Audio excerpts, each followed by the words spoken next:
Hey yo, it's Guido. Welcome back to Tactics Talk, and thanks for tuning in. On this episode, we have LP Bronco. Always mess this up. Back to the tanks. There we go. In his Leopard 1 Tier 10 German medium tank. Not a tank that gets played a whole lot. This happens to be Capri's first game, and he is in a standard battle on the new Ghost Town map. Spawned into the north side. He drops 354 on his way to 5,000 damage. He's going to have a nice little game. And the assumption here is obviously he's come off the Leopard PTA. That's the Tier 9 that is before this tank. So he's got a good idea that these are soft tanks and really need to stand off a bit. They excel in the sniping kind of gameplay. So he's going to work around the edge of this map. He's over here on the west side. He's got quite a crowd, a couple scouts getting some good lights. The EBR is, I don't know what he's doing, losing his mind over there, but he's doing that wheeled tank really fast thing.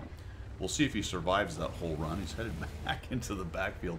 That's actually more interesting than what what LP's doing.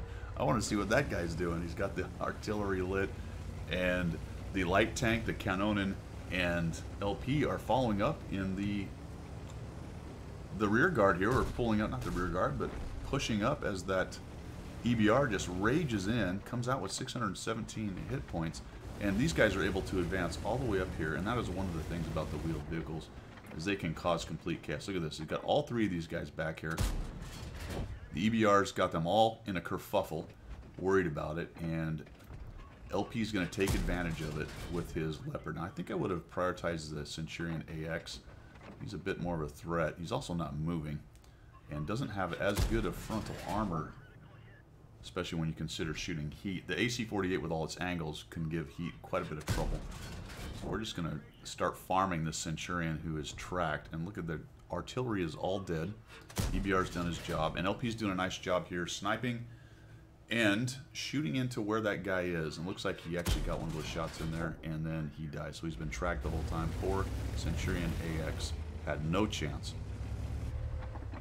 And he is taking advantage of the situation that the EBR helped create, as well as the other two scouts and the Kanonen who are pushing up with them. And they've got the enemy team trapped in the city now, and they're on both flanks. So nice job right there. Like I was talking about earlier, probably has a good understanding that this tank is not one you really want to get seen in, or as minimal as possible. And he's moving up here. Looks like he's got some shots. There we go. I may have prioritized the AMX. It's just a bigger, more dangerous tank. And he is running off, though. You do have nice side shots. The big billboard side of the 100.01 is going to be easy to hit. And in any event, the AMX does a nice job of remaining lit and shootable. So he backs up. The Conqueror backs up. And when you run out of someone to shoot, maybe someone else will show up. A little bit rushed right there. I think if you'd have waited a bit, you might have got that one in there. Although you may have been thinking he was going to cross and get away, so that is a possibility there. But look at the nice accuracy on the Leopard 1. Just farming this poor Ferdinand down he goes. And his team's taking a pretty good advantage, 8-3.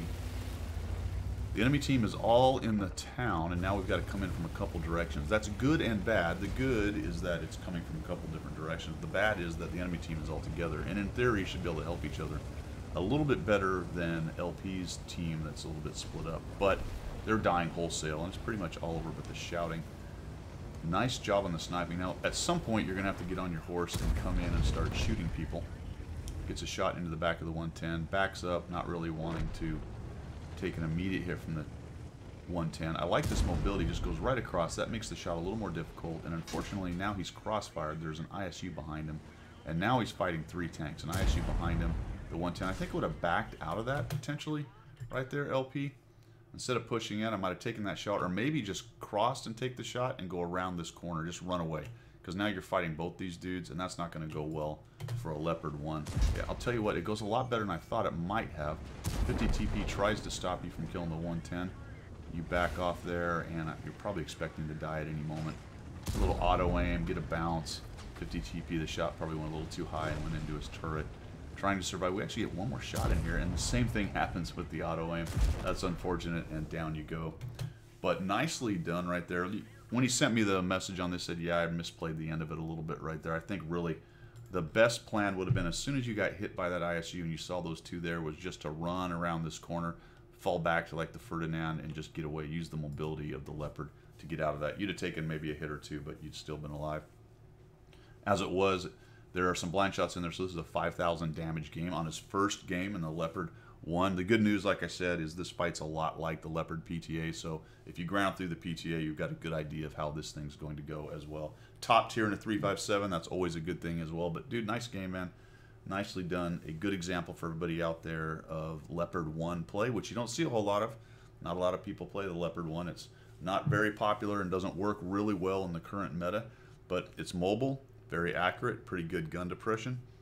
It's a good tank in the right situation. Thanks for tuning in, everybody. I appreciate it, and we will see you.